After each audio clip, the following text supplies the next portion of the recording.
obviously, I mean, at the moment, I should have been on tour, and the album should have been released some time ago. And obviously, I had all this, nonsense going on with the throat and cancer and all the rest of it. How are you doing? Yeah, according to the doctor, good, it's right? gone. You look great. It's gone. Yeah, thank you very much. Yeah. How'd you find out? Like, was it? Did you feel something, or was it just a random test? With No. I mean, I actually diagnosed myself with exactly what it was 6 weeks before I went to the doctor, and I ignored what I thought I had, or what I thought I possibly might have, because I was still finishing the album. I thought, well, I'll get the album done, and then I'll go see the doctor. I had a lump in the side of my neck. Kind of like when you get a cold. God, everyone's everybody's feeling their necks. Oh my God, yeah. Bruce. Well, the interesting thing is that there's a like an epidemic in tongue and throat cancers in guys over 40. It's a 500% increase in this particular type of tumor, right? It's a human papilloma virus tumor. Okay, so it's the same as cervical cancer. It's the same virus that causes it. The diagnosis is the same, but in guys there are no symptoms. So the first thing you'll figure out is that you get a lump in the side of your neck usually, and that's actually usually a secondary tumor. And you go along to the doc, and the doc says, or people go, they say, I think I've got tonsillitis, and the doc says, oh, no, you don't. Oops, who knew? And this has happened to, and since I've had the treatment, I mean, I've met probably half a dozen guys my age or younger, non-smoking, not like abusing themselves or anything else like that, who all had this cancer. So it is really a men's health issue. And is that from giving oral sex? I mean, there was like a speculation that that's because women have that HPV. Like Michael Douglas. Yeah. Well, because he made the unfortunate comment about whatever it was he said, but and everybody went But in actual fact, the thing about the HPV virus is that people don't know a great deal about it. Yes, of course, it can be transmitted, sexually and things like that. But for example, and I don't mean to be, flippant or anything, but you would expect, therefore, that lesbians would have an equally high incidence of it. No, their incidence is 25% less than men. Seems to be something that affects a certain number of men. HPV is a virus which the body, and there's 150 or something strains of it, but it's only a couple that really you're interested in. And most of humanity's been exposed to it. 80% of us have all been exposed to an HPV virus, and we get rid of it. It comes, it goes. It comes, it goes. It's like, But for some reason, and nobody knows why, in blokes, guys over 40, it can persist.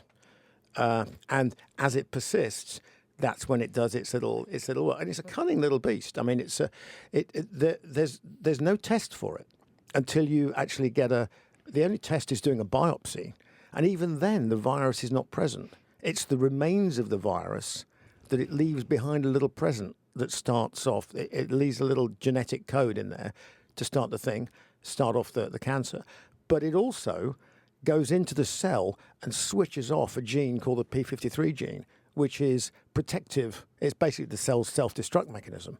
So it's a clever little bugger. When you first found out you had it, did you have were you positive about it, like I'm going to be okay, or was the part of you like, oh fuck, this is it? Well, I went in and did all the research and had a look and said, well, all the information on it is, it's all public domain. It's all the medical papers all out there. So you go and have a quick peek and you say, well, you give yourself the best shot you can get. I got a great set of doctors. I were very confident. They said, look, we'll get rid of this for you. I went, surgery? They went, oh, no, radiation and chemotherapy. So I did both at the same time. How long did you do it for? It was 9 weeks of chemo in three-week cycle. So you just go along and sit there on a Monday morning and just get an armful of about lots of fluid and lots of water, and then they put the chemotherapy drugs in and everything else, and that lasts you for 3 weeks. And then I was doing 5 days a week radiation for 33 sessions at the same time. So that was if you're into measuring radiation, 66 grays, which is about 13 times lethal full body dose if you've got it distributed for all of you. But it's the machinery they use now, very modern, highly accurate, very metered dosage to exactly all the bits that you need, and hopefully sparing a lot of the other bits that in days gone by, maybe even 10 years ago, would have been fried like permanently. So things like saliva glands and stuff like that now are all coming back and working, and they'll all return to normal. But back in the day, you'd have lost those forever, which is horrific, So you don't have any after effects from all the chemo in your mouth? Oh yeah. I mean, a little bit. Oh yeah, I got a bit of dry mouth, dry throat. I mean, I got a cold a while back, and it was weird because I wasn't blowing my nose, because I wasn't making any snotty stuff. Right. So I thought, well, this is weird. I got a cold, but I'm not all kind of snotty. How does that work? And the answer is the cold worked exactly like a normal cold does. Like it was gone in like 5-6 days. But Did it affect the singing at all? yeah. I mean, it initially. I mean, initially sort of don't do it. Just let it heal, and it's still healing up now. I mean, there's still a bit of residual swelling. The tumor was the size of a golf ball. In the neck or the In my tongue. on the wow? In the base of my tongue. Did you and it just popped up out of nowhere? Because it obviously. Don't know. I mean, it could have been growing there Bruce, for 6 months, a year and a half. When you realize you have this tumor on your tongue, though, what were you thinking? Like, is my singing career is over? Yeah, could be. Yeah, Eddie Van Halen, bad enough for a guitar player, but Right. for the singer, that's like Yeah, the I mean, fucking- there was that one, and then there's the secondary one was in the lymph node, and that was about like a large strawberry, 2.5 centimeters. So there was two. That's the one you felt. That's the the one one I in the neck, felt. right? Yeah, I mean, I just finished doing the album, so I mean, and the singing sounds pretty good on the album. I was like, wow, okay. So I went to the doc in the studio. I got this little French guy showed up, just a local GP guy turned up, general practitioner, and he had a feel around and straight away went for the ghoulies and had a feel around there. And I thought, yeah, okay, he's being very thorough. And Did he at least dim the lights? yeah, that's right. Yeah, he's being over friendly here. And but then he said, he said you need to go and get an MRI of that and a CAT scan of your chest and a biopsy of it. I went, okay. Fuck. Yeah. So I went back to England and did it, and then 5 days later they said, look, you've got cancer cells in the lump, nothing in your blood at all, no evidence of anything, and so then they biopsied it and went to see the oncologist, and he said, we'll get rid of it for you, I hope. And he said, you don't smoke, do you? I went, no. He said, have you ever smoked? I went, no. He went, good. He said, your chances just went up by 20%. Wow. Nice. And the chances of it not recurring go up astronomically if you don't smoke or have never smoked as well. How bad was the sickness with the chemo? Was they say it's just a horrific. I'm wondering if that's gotten any better or no. Well, I was on a fairly common chemotherapy drug called cisplatin. And you read about the toxic. I mean, I downloaded the toxicology report because I wanted to know what I was in for, And it says kidneys, toxic to the kidneys and the liver and your hearing as well. You might lose your hearing, and your hair and everything. I went, oh, okay, that's going to be interesting. And then they put you on a load of anti-sicky drugs as well because it's a very strange sensation knowing that if you weren't on these drugs, you would be sick all over the place. Wow. But you're not. And you think, oh, okay. And you're only on them for 2 or 3 days after the administration of the initial stuff. But you feel kind of wiped out. I mean, as soon as I got the first load of it, I thought, well, I'm not going to bother driving a car for the next 9-10 weeks till this lot gets done with, because you just feel a bit out of it, What stage was it? Well, the staging, I was stage 3.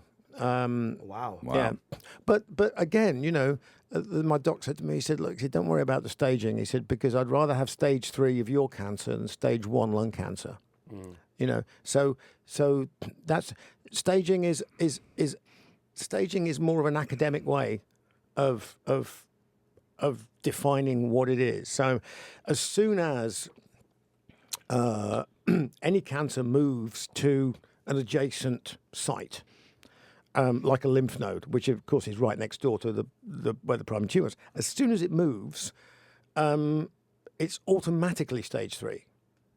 So you can get bent out of shape about stage 3 and all the rest of it. Okay. And even stage 4 of this particular type of cancer can be got rid of. I think Michael Douglas was stage 4. And a buddy of mine, I met, he's a lawyer for Airbus. I'm sat having dinner with him at Toulouse at some engineering thing we're having, and he said, "Oh, how's your, everything?" I went, "Oh, it's okay. It's all coming back." He said, how's your beard?" And I went, "Oh, no." I said, "It's still like a baby's bottom underneath. It's all because my beard all fell out." And he went, "Oh," he said, "Yeah, I've got like half of mine." I went, "Huh, you too?" He went, "Yeah, it was a year and a half ago." And he had exactly the same treatment as me. And he had one that was wrapped around his jawbone. Jesus. And they got rid of it for the guy. Wow. And this is he's an American guy, just chatting away. And I said, wow. I've met so many guys, and the whole sort of like, you imagine that this is, the thoughts of all these guys, going down on thousands of multiple sex partners. No, these are ordinary guys. You had all the confidence in the world. Were you ever scared during this whole thing? Yeah, of course. Okay. But there's not a lot you can do about it. Right. I mean, it's worse for the people around you, way worse for them, because how do they deal with it? And you're dealing with it because you're in it. You know. And towards the end, I mean, it really sucks towards the end of the treatment because various things, they offered me a feeding tube at the beginning. The guy said, he said, "No, it's Christmas is coming up." He said, "I can install the feeding tube in your stomach." I went, "Huh?" And he went, "Yeah." I said, "You probably won't be able to take solids or liquids towards the end of the treatment. It's going to, and so most guys, like to be fed, through a tube." I went, "No." I said, "I will feed myself." Did you lose your appetite and all that stuff with different foods? Yeah, he said, "You may lose your taste." And I went, first thing I can see my trousers, I mean.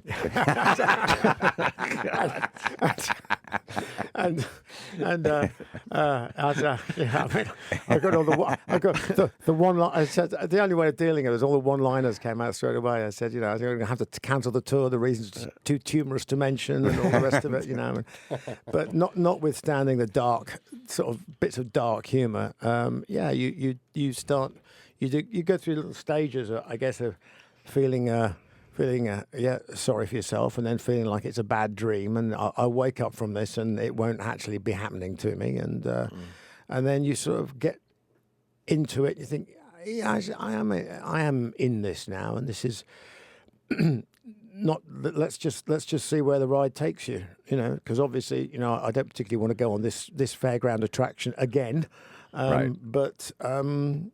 This is going to be hopefully a once in a lifetime experience. And now you're resting your voice for and that's why you postpone the tour until next year, because your voice still has to. Well, I said to the doc, I said, "Look, as in, how long is it going to take for me to get better, assuming you get rid of it, to recover?"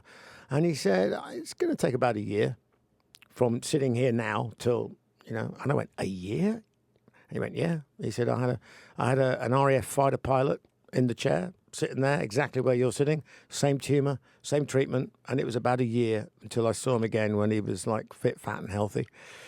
I went, "RAF fighter pilot, huh?" I said, "I'll beat that." I said, "I'm going to beat him," and he went, "Yeah, you might, by a month or two." How long's it been?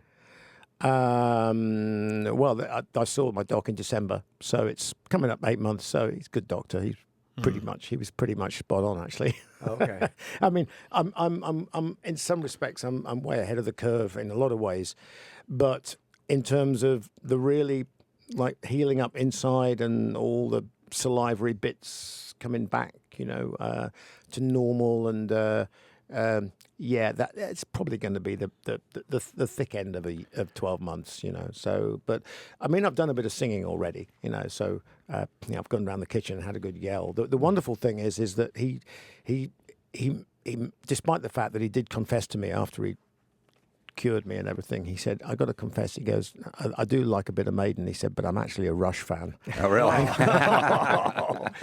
And I said, yeah, but that's because you're sort of like some, incredible consultant, radio cancer doctor, and, brain the size of a planet, But he said, he says, I'm really pleased. He goes, I completely managed to miss the larynx. He said, when I was doing the shooting gallery with the radiation beams, he said, your larynx is just like not involved. He said, so that's all, the notes are all there, The only weird thing is, there was something the size of a golf ball in my throat, and it's not there anymore. So on certain words, at certain bits of where the sound is coming up through my throat, it still sounds a little bit strange, because I think the muscles that control that bit of your throat are going, huh? Where's it gone? Right. It was there a minute ago. Right. I haven't noticed a thing, man. Yeah. Not at all. Do you look at life differently, or I have or learned anything through this experience? less time for people who waste my time. So if I want to Less waste time for garbage. Yeah, if I want to waste my time, I'll waste my own time. Thank you very much. Right. I don't like to have it wasted on my behalf by people. But when they had me on morphine at the for the last couple of weeks, because it was pain and all the rest of it, and very disappointing. Really? I was really expecting to see pink elephants or start wanting to cut my ear off or something, or write poetry or anything. Nothing. Nah, nothing. Just felt very tired. I wanted to go to sleep a lot. But hey, but it's my wife was delighted, I have to say, because I'm normally, whenever we go out for a walk, I'm always 20 yards ahead. She goes, "Will you slow down?" Right. Or like I'm going to do, I was bounding up the stairs 2 at a time. She's like, "Will you stop?" Stuff like that. So we went out for a walk after we finished the treatment, and she was like standing behind me, pushing me up the stairs one at a time because I was so tired. Getting up the stairs, she goes, "I'm loving this. I'm going to make the most of it while it lasts." It's strange. The fatigue was something which I was completely unprepared for. At the end of it, So you just lay in bed for a couple of days at a time? No, not even that. That's that. I didn't realize the difference between being tired and being fatigued. There's a whole big world of difference, and it's just you can get up and you can get out, and you just I would go to the supermarket and come back with just a small bag of shopping, and I'd get halfway back to the house and I'd go, I'm not going to make it. I'm going to have to go. I'm going to have to lie down on a park bench. I'm just not going to make it. And I've never felt like that before, ever in my life. And I realised actually that there are loads of people with ME and all these other debilitating diseases that live with that for most of their lives. So it was an absolute revelation to me. That there are all these people out there. It's all very well because I'm a bit famous and stuff and singing Iron Maiden, so this has happened to me. But there are people out there, hundreds of thousands of people, dealing with this every day, not just because of a cancer treatment, but because of other diseases. And it's astonishing that there aren't more people jumping off bridges. Really.